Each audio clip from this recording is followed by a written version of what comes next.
It's a great pleasure to meet Mr. Ashok Madhukar. He is the chairman of Pan IIT.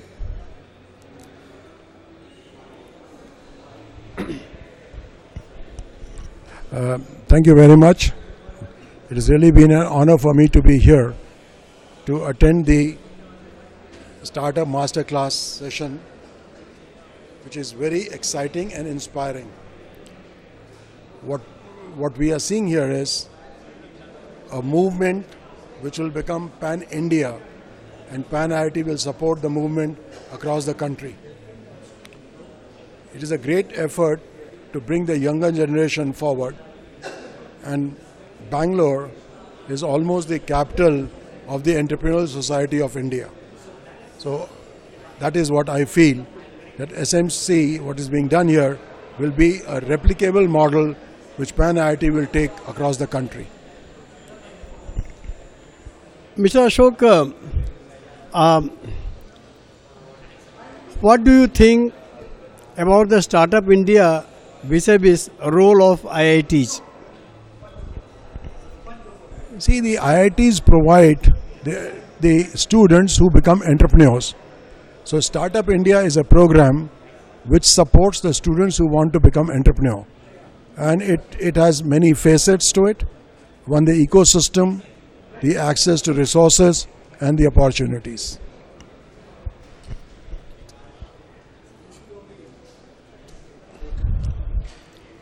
IIT, now there are 17 IITs. 20? 23 IITs. What do you see the role of upcoming IITs? IIT is a movement started 60 years back, and any movement cannot be stopped. So it's an aspirational positioning.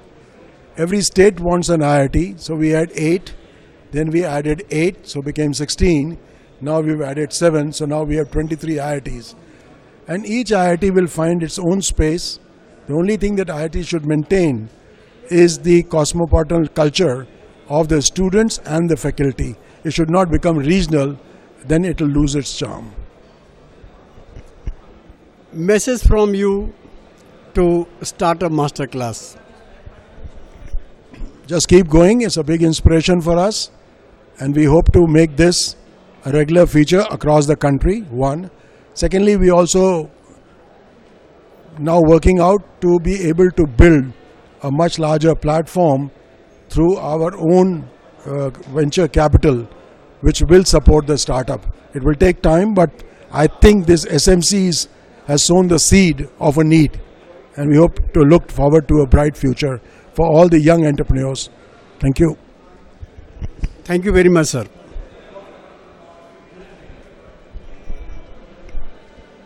Till recent years, people used to say that those who are passed out from IITs, they are very fond of going abroad. And there is a huge brain drain in the entire IIT cross-section.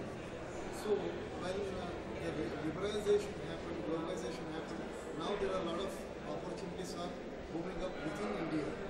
But now, at this point of time, how do you feel that about the brain drain and the new startup which is coming up within India, and what kind of scenario you are seeing in a very broad picture, so that any youngster, instead of choosing a job abroad, to retain in the Indian market scenario? That's a very encompassing question, not a simple question, not a simple answer. In the first place, you talked about the brain drain. Well, when it happened, of course, there is always that sense of sadness that we had so many people going abroad, but there is also a sense of pride. Because why did IITs get such a big name? See, as always, you need to be recognized abroad to be recognized at home.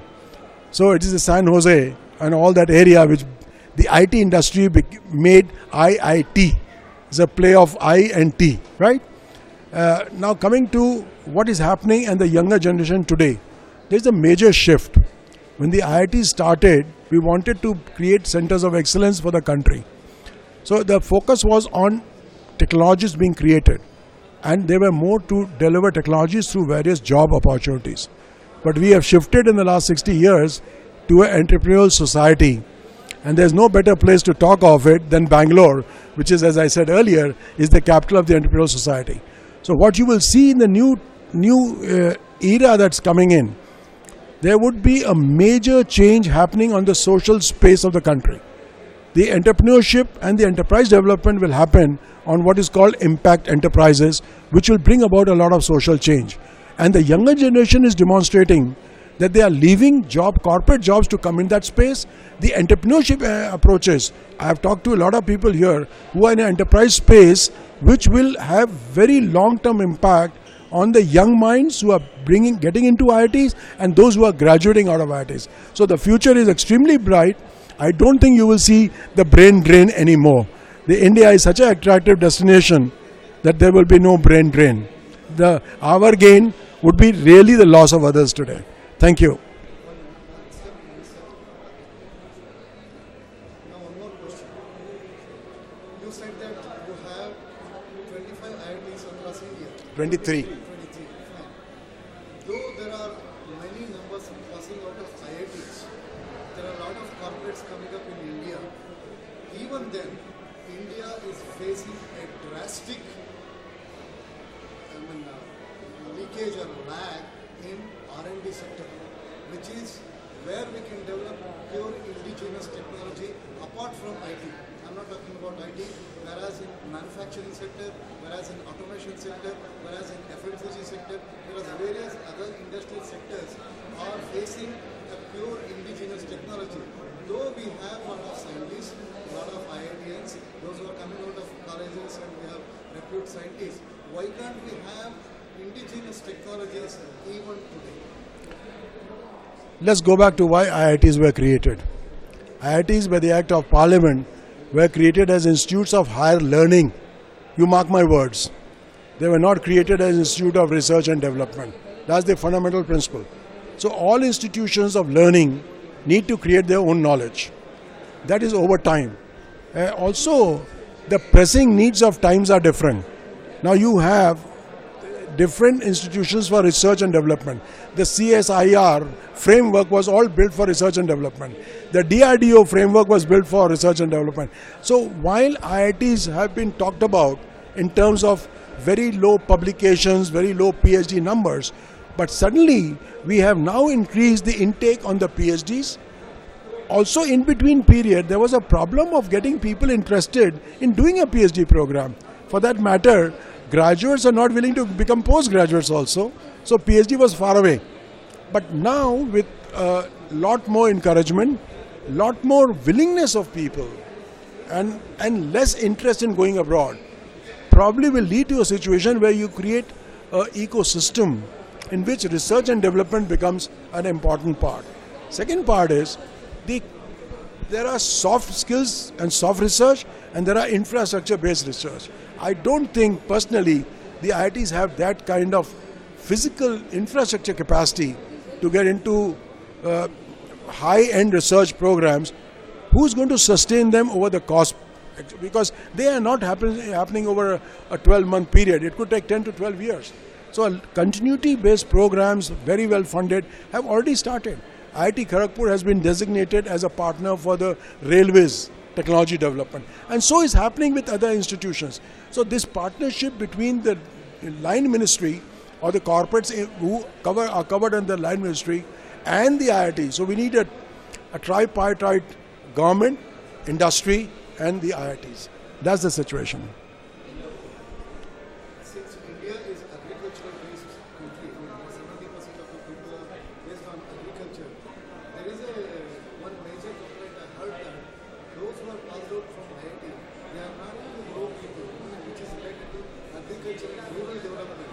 So across all IIT and a lot of other educational institutions, how do you find that a technologist or a technocrat can become a pro people in present scenario?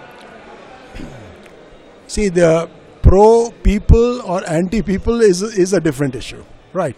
Now, what you are really saying is pro economically disadvantaged people. And that by very nature happens to be the rural area. And in the rural area, the primary activity, economic activity, is agriculture or farm-related activities. IITs, very few have rural technology in the IITs itself. IIT Kharagpur is probably the only major IIT which has agriculture engineering, food processing and related technologies. So even in the IIT education system framework, those subjects are not core subjects or primary subjects. Having said that, a major shift that's happening is through the route of information technology. Awareness, knowing that something is available, is the first step towards any kind of progress. That's one. Second thing is, there are a lot of people who are actually moving into impact enterprises, as I said in the beginning. So it is these people who are bringing change. And I have an example, I am myself. For the last 25 years, I have dedicated my entire life to the whole process of rural development and continue to do that.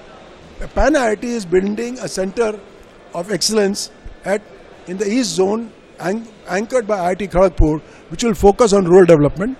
We are also building a center of excellence for regional development for the Northeast region, which will be located anchored by IIT Guwahati and located in Guwahati. So these are initiatives that Pan IIT is making towards your basic question of how do we bring about change in the rural domain. Thank you very much.